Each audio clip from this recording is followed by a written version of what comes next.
Chit Chat with Derek and Pat. Chit Chat with Derek and Pat. Family business talk. Maine companies who walk the talk. Here's another fine episode. Chit Chat with Derek and Pat. Hello and welcome to Chit Chat with Derek and Kat. I am Derek Volk, owner and CEO of Volk Packaging Corporation, a third-generation family-owned business located in Biddeford, Maine.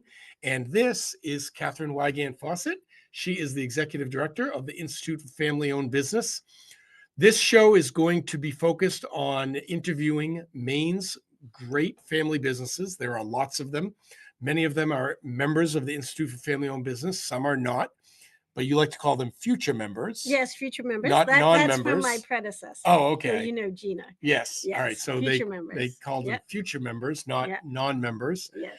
And because we hope everybody will eventually join the Institute for Family-Owned Business, terrific organization.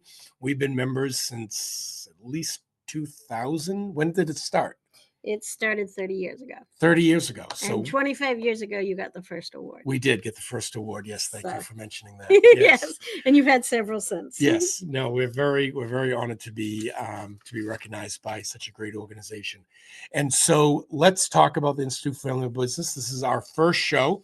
So we figured our first show, we'll interview each other instead of having guests on. And then starting next week, we'll start having actual guests and members of the family-owned business of Maine. And so why don't you tell us a little bit about, first of all, tell us about the Institute for Family-Owned Business and how someone might get involved. Okay, the IFOB, or Institute for Family-Owned Business, is a nonprofit that's been around for 30 years. And we did just celebrate our 30th anniversary. Congratulations. And it was started, there were 20 family businesses 30 years ago, and there were other family business centers around the country, and they went to UNH. And so I found out in our video that we did last year that there was Kathy Lee and Lee Automalls, and there was Oakhurst and Hancock Lumber. Different companies were driving to UNH, and so Kathy had just started her working at Bernstein Shore. She had a young child. She was a new attorney, and her father was trying to transition the family business to the third generation. So he said, there's these great programs in Portsmouth and UNH, and we need to go there. And she was very busy trying to get her son out the door and working. And she's like, well, Dad, why don't we have this in Maine? You know? And he's like, that's a great idea. So she started it in Maine. So 30 years ago, it was started at USM. And we have a great video that we can show people on that. And at that time, there was one executive director who was more like a professor or a consultant. There was one law firm, one accounting firm, one insurance company, and they had various programs for family-owned businesses. And in 2008, they broke away because there were some funding issues. So we became our independent 501c3 nonprofit committed to helping family businesses succeed. And with that, now fast forward 30 years, we have 45 different programs that we do for family businesses. That's excellent. That video we'll have to put in the show notes. We will. So we'll put that video in the show notes so you can watch that. Yeah. And so tell us a little bit about some of the different you don't have to list all 45 of them. No, I won't. I'm not sure that our listeners want to listen to that. But what are some of the big ones that are most attended, most well received? Well, the biggest one is our awards. Yeah. And so, as you know, I'm going to interview you in a few minutes. You can talk about that. But we have over 450 people come to our awards night. And that's a big celebration of family businesses. And nominations will open up soon. And you don't need to be a member of the Institute to be nominated. You will, if you're not a member and you complete the application, you get a free membership. And you get to learn about your family business because we ask those questions. And you get 2 tickets to the awards night. And last year we opened it up and we had a big showcase at Thompson Point, a trade show, and then we went into the awards. And we had 500 nominations. We had 32 applications. Then we had 25 finalists and 7 winners. So that's a fun. event. And then this year we're going to have it. That's on October 8th. And the 7 winners are, just to clarify, they're not 7 winners. They're 7 Some different categories. Yes. Right. So there's customer service, community service, large business, small business, first generation environmental leadership, and others. So so those are the biggest event that we do, and we live stream it as well. Then this year we're going to have we always have a speaker who comes and speaks, and this year we're having Matt Nielsen from Nielsen Macy Vanilla. So Nielsen Macy Vanilla is a 3rd generation family business. He has it with his siblings, and so he's going to come and talk about that. And then the next day we're going to do a luncheon, and you'll get to get more in-depth information about that. We also have Is that new? Yes, The it is luncheon's new. Yeah, Okay, yeah. that's a new He's thing. going to be around in time, so Cool. we're going to do that. And we're going to talk about the 3 circles in the family business and ownership and family, and kind of an homage to Maddie Corson. Yeah. Who did that. So who started the awards. And then we had a New Year's party that we kicked off. We didn't have a snowstorm this year, but we had some cold weather, so that was good. We have we teach women how to play golf, because a lot of business things can happen for golf. And then we've done such a good job that this year they want a league. So we're having some where they can learn, and then some where they can have a league, and we call it a wine and nine. And then Wine and nine. Okay, yes. So and 9 holes. 9 holes, and some wine. drinking and some wine and your clubs, and it's fun. And then as their final exam, we do a scramble. And so then we let the men in for that. Okay. And so this past year, they were like, our golf pro said, oh, I've never seen anything like that. And I said, well, it's just kind of math. So we had 18 and a 9 hole together. So so that was kind of fun. So where did you play that? At Nonsuch. Okay. At Nonsuch. So that was new last year, that we combined an 18 and a 9 holes. So if you come at 8 o'clock, you get to play the 18 holes. If you come at 10:30, you play the other 9, and we all cross our fingers and hope it finishes with a barbecue at 1, which it did. So that was lovely. And then we also have how-tos, where we teach people different learning things. Our first panel will be on the entrepreneurial operating system, EOS. So we like to bring family businesses in with a service provider to kind of talk about best practices. And then we bring family businesses in to tell you what I say, the Paul Harvey rest of the story. It tells them, wow, this was harder, this was that. So we have that. We have one on marketing, growing, and protecting your family business. We have one on HR and employee accountability, and then financial literacy. So that one's coming up. And then we have a number of peer groups. So we work with CEOs, we work with women in family business, we work with the next generation, we work with working parents, and we have an EOS think tank. So that is the breadth of all the programs. That's a lot. That's just the beginning. So, that's just the beginning. You're very busy. And how many members are in the IFOB? We probably have about 150 family businesses. We go from very large companies like Rennie's and Hancock Lumber, Hammond Lumber. We also have Gifford's Ice Cream. And then we go down to smaller companies that are just small, like Fisherman's Net, that has smaller numbers of people. That's great. That's great. And throughout the state. Yeah, throughout the state. And then we also have associate partners. So there's 2 kinds of memberships. So a family business, any 2 people in the family, brother, sister, husband, wives, contemporaneously or over time, because sometimes as you go through the generations, there aren't as many family members in it. And then we have associate partners. So the bankers, the lawyers, the accountants, and then we have some sole proprietors that are individual coaches and consultants. That support family That businesses. support family. Which all is the important. Services that they have that help with it. What would you say is in your experience doing this, what is the number one challenge of family businesses? Well, family businesses are private, and they think they all have unique challenges, and they're all very humble, and I sit in these different peer groups, and I see that there are challenges. It might be the family issue, or it might just be regular things like employee reviews and how do you manage and do things. And I think what happens are people are so busy running their family business, it's hard for them to pull out and take the time to look at their family business. And I think that sometimes they get so wrapped up in just running the mechanics of the business that they can't take the time to step away and work on the business. So when we do a program, I kid around and I say, I like to say, stick with me, kid, you'll have fun. But if I'm going to pull you out, we want you to learn something. So that's what I think really helps with the Institute, is that there's a lot of peer-to-peer learning, and there's just a resource that you're not by yourself, that there are some other resources and things to help you, because it's overwhelming, especially when there are so many different government regulations and things that are changing, and the world is very fast, and people are like, oh, everybody wants more time and they want a work-life balance. So the Institute tries to provide resources for them to help them through that.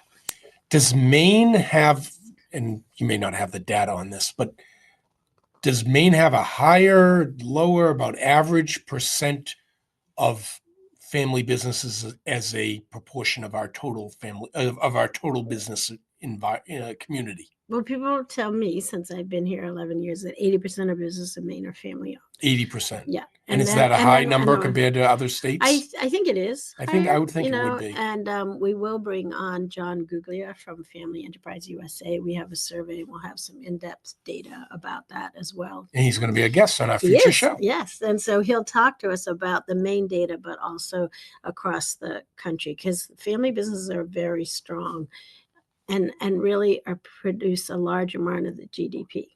And they don't get recognized for it. You know? And we have a lot of family businesses that are 5th, 6th, 7th generation, which is very unusual. And there is a general, much bandied about statistic that there's a 30, 13, and 3% chance that you go from the first generation to the fourth. Now, Zildjian, the symbol company, 400 years. Yeah, like 16 generations or something. So some of the big, Walmart, that's a family-owned business. So there are lots of very successful family-owned businesses. I think a lot of it comes down to the governance and how it's managed through the years, and also that family businesses need to keep being innovative and allowing those next generations to come in and continue that longevity.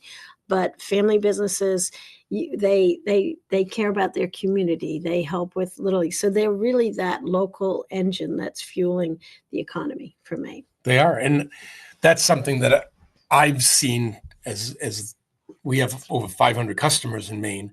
And I've seen so many changes over the years as companies get purchased. And I've written some op-eds about this. Mm-hmm. When companies get purchased from out of state, you have this out-of-state entity, whether it's private equity or just another company that owns a formerly Maine family business, you lose that Little League sponsorship. You lose the local, put in the ad in the local yearbook, those kinds of things that family businesses really add a lot to the community with. And the family businesses, there's a lot of things about B Corps now. And I always feel like family businesses are the original B Corps, because they care about their stakeholders. They care about their community and who they are. And they're often very modest about it. Like, a lot of them don't advertise that they're family owned. But you can, if it's family owned, like Lowe's probably was a family owned business, but if you go into like Composer Floor Covering, they are a family owned business. You can go in and talk to the owner. You can come in here and talk to you as an owner. And I think that, and we do that's really important, for people to know about that they're family owned, because they do care about the community and the people and what's going on. Exactly. So how would someone, if someone's listening for the first time and learning about the Institute for Family-Owned Business, how would they get involved? How would they reach out to you? So they can go to our website at fambusiness.org. We're also on Facebook, Instagram, or YouTube. We have a lot of pieces there. And our Chit Chat with Derek and Kat podcast. Our new Chit Chat with Derek and Kat podcast, which we're doing now for the first time. And so thanks a lot for being the first guest on the show. And now it's my turn. All right, fire away. You're the first guest point too. Yes, that's right. Yes. So Derek, you and I have known each other for a long time. We have. You had been involved with the Institute. I said in 2000, you guys won the first Small Business Award. Tell me what that was like and how you found out about the IFOB then. Yeah, that was a really nice honor. We found out about the IFOB through Shep Lee, who was a friend of my father's, and encouraged us to join and become a part of it. And yeah, in 2000, they had the first awards, and they had a small business and a large business award. And I don't remember what the stipulations were, but I think we won the small business award Yes, you that did. year. Yeah. And which it's funny, people a lot of times think we're a big business because in Right. Maine, to a lot of companies where we have 115 employees, that's considered a big business, but we're really not. We're a small business, and that was a really big honor. Having Shep actually present that to us was really nice because he was a friend of my father's. In fact, in 2017, when we had our 50th anniversary, my father and I co-authored a book about the history of the company, Mm-hmm. and he put the entire award presentation that Shep said about us in the book. Yeah. Because it was that important to us. It was a really special award. And then since then we won the Community Service Award one year, and then we won the Customer Service Award, which was a really nice honor, and really I don't take credit for that one at all because it's everybody behind me that does all the work. Yeah, you have I think you're the reigning champion of 3 awards. We have the hat trick. Yeah, you have the hat trick. Yeah, I don't think we can win any of this. No, well, we tell people that you can win an award, you just can't win it twice. So you can do customer service. So you could win large business award now. Well, we went from small to large Why? What's the cutoff on 25 that? employees. Oh wow, okay. So now we can apply for that because we can't apply for the new person. You can't do first generation. We can't do that one. You can do environmental leadership, innovation and technology. Yeah, maybe. So you can do that. We'll work on that. And then you were very gracious. We all know Maddie Carson, who helped start the award. Yes. And she was very, very sweet, wonderful lady. So she started the Small Business Award, and now you're going to sponsor that in her name, which we really appreciate. Yeah, she was a special lady. Yeah. So, 2015 customer service, 2021 Shepley community service. So really you did the whole run because you did Maddie's small and Shep's large business. Yeah. So many years of working in a family business. What do you see as challenges for a family-owned business? Well, of course, succession is a significant challenge for a lot of family businesses. My father and uncle, I guess we're lucky enough that I was interested because none of my siblings or cousins were. Yeah. So I'm not sure Volk Packaging would be here had I not joined, because there would have been no next generation to take over. And at some point, my father's now 86 years old and my uncle's 76, and at some point they would probably have sold the company. So here I am, and I'm trying to figure out what my succession plan is. I have 4 kids, and I am currently 0 for 4. Yeah. But you never know. Someone could change their mind, or I could have a son-in-law that might be interested at some point, or maybe I do something like an ESOP. I haven't figured that out, but it's a challenge. It's a burden. Yeah. It's something that I think a lot about, because this company means a lot to me. Honestly, probably too much. Right. Because I've literally never. It started 2 years before I was born. Yeah. So I've never breathed a day of life without Volk Packaging. And did you work in it growing up? I did. I started working here. So I was 16 or 17, and I said, we're at dinner one night, and I said, I need to get a job because I need money to take my girlfriend out. Yeah. And my parents were like, well, you have an allowance. I said, yeah, that's not cutting it. Yeah. He wants to have more fun. I need a little more fun than that. And so I said, my father said, well, you come down to the office and I'll give you a job. And I said, I don't want to come down and get some BS, frankly. I don't think I use the word BS, but some BS job where I just move papers and you pay me $10 an hour. At the time, the minimum wage was like $3. You're right. So I said, if I'm going to come down, I want to work in the plant, because if I ever work there, I want to have earned my dues. Yeah. So I started coming down after school, and we only had one shift back then. Yeah. So they would set up, we have a machine called the slitter. We still have it. It's literally the first machine my father and grandfather bought. Wow. So it's 58 years old now. Yeah. And they would set it up with a very long run. Yeah. So I didn't have to do anything. I would just feed boxes Yeah. And then I would go around and I would stack them, Yeah. and then I'd go back around and feed them because I was all by myself. Because we Oh, you didn't, did it all, I was, shift all by yeah, yourself? yeah, we didn't have a second shift, so everybody would leave. I would Wow, get you were there the after second school. shift. I was the entire second shift. Yeah. There weren't a lot of OSHA rules at the time, apparently. Right. And that apparently we you can paid hire attention kids to. Yeah. in the family. It's a little less rules. Yeah, it's a little different now. Yeah. And so I would run the slitter, and then eventually they let me set up like one knife or one score, which is what it's called, a fold or score. Yeah. And that's how I started. And then I worked all throughout the plant, all through high school and college, and then worked in design, worked in customer service, and went out on the road as a sales rep for 4.5 years, and then was finally brought in as sales manager. And it was pretty much at that point that my father retired or semi-retired and started going to Florida a lot more. And my uncle and I ran the business for many years together and got along great. We had a wonderful relationship, and he retired in 2019. And so now it's myself and my sister-in-law who is, so we're, Oh, wow. so we have Yeah. still some family Right. involved. But you also have employees that you have several generations. We do. too. We have several family Yeah. member in different facets of the company. We have uncles and nephews. We have cousins. We have parents and children.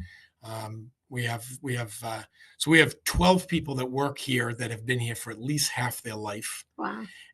And one of them is just the latest member of what we call Half-Life Club. Yeah. His mom worked here for 44 years, Wow. still works here part-time. She's Yep. retired, but she still works part-time. And he graduated from high school, and his dad, who worked here as well, said, you got a week to go have fun, and then you're going to go to Volk Packaging. Yeah. And so he's been here since he was right out of high school. Wow. And so he's been here 21 years, and he's 39 or 40 years old. So it's really special to have people like that, and to have family members care enough about the company that they want their cousins or and you guys uncles consistently win best places to work. When we apply. Yeah, we haven't applied a lot. Yeah, when we apply. But you do. So yeah. And then when I first came to the Institute, I learned about your corrugated Olympics. Yes. So you still do this? We do. We had a couple of years off because of COVID. Yeah. But next year is an Olympic year. Yeah. And we're looking forward to having our corrugated Olympics. So tell people what that is. Yeah. Because we did this for our business after hours, which was really fun. Yeah, it was fun. We did. So when there's an actual Olympics, whether it's winter or summer, we have 2 weeks of Olympic events here at Volk Packaging, but they're all corrugated based. So we have corrugated frisbee, corrugated ping pong, corrugated hockey, where the corrugated stick, corrugated frisbee. And you have different people from different parts of the company. Yep, different so teams. It's a big team building activity. They're all 2-person events. Yeah. So they're no 1-person event. Yeah. They're all team events. And in the summer, we go outside and we play corrugated frisbee, corrugated bocce, corrugated frisbee golf, all kinds of things like that. And then in the winter, we do indoor events. And then you get corrugated medals. We have a corrugated podium. Yeah. And we did that for business after hours. Yeah, and we had people throwing boxes, and we had great food. It was really fun. Yeah, we have to do that again. Yeah, we haven't had any major injuries, so that's a good thing. And there's a lot of bragging and a lot of trash talking going on prior to the Olympics. Yeah. And it's a lot of fun. It's a lot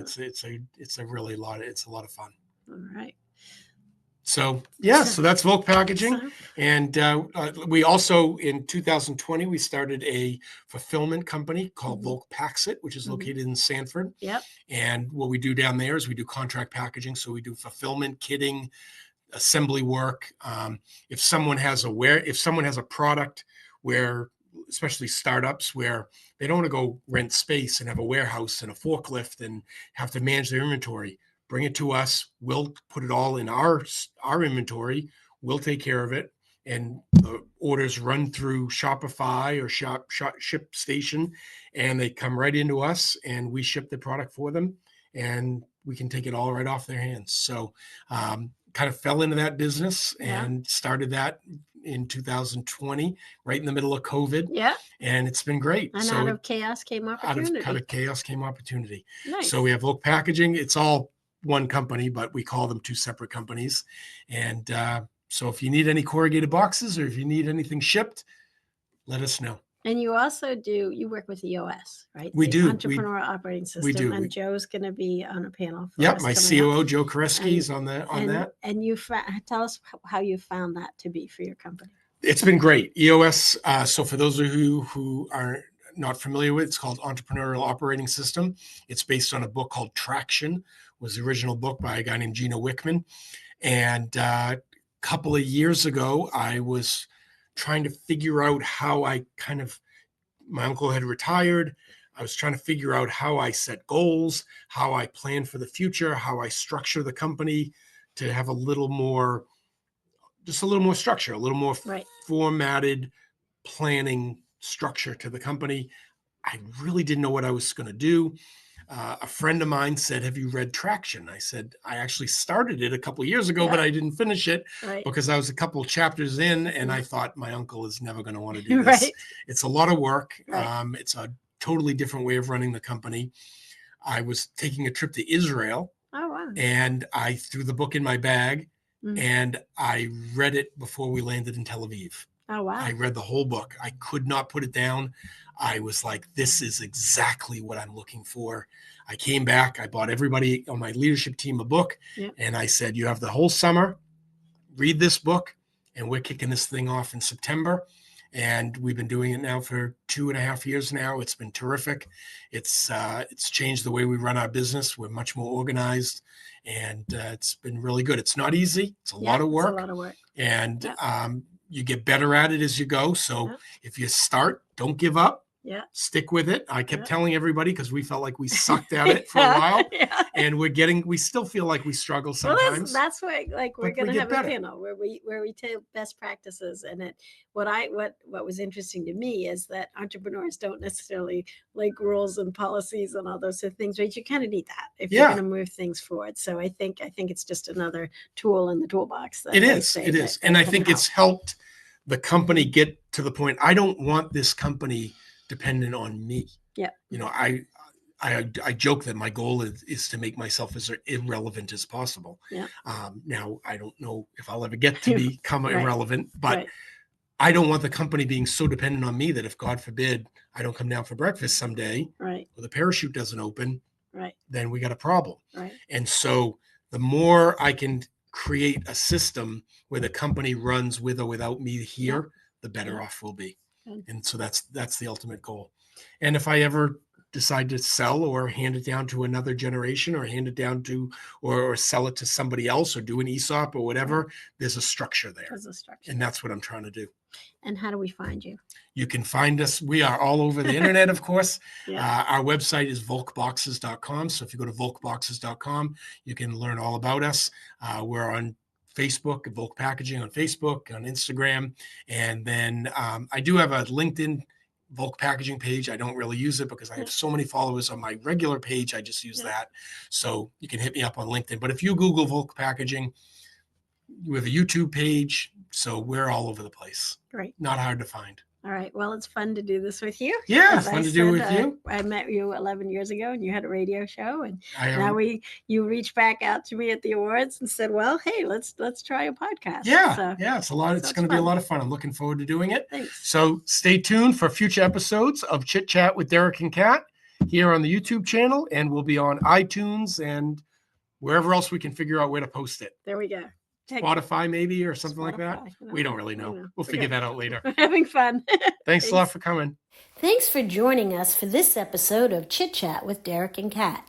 If you loved hearing today's family business story, don't forget to follow the show and leave us a review.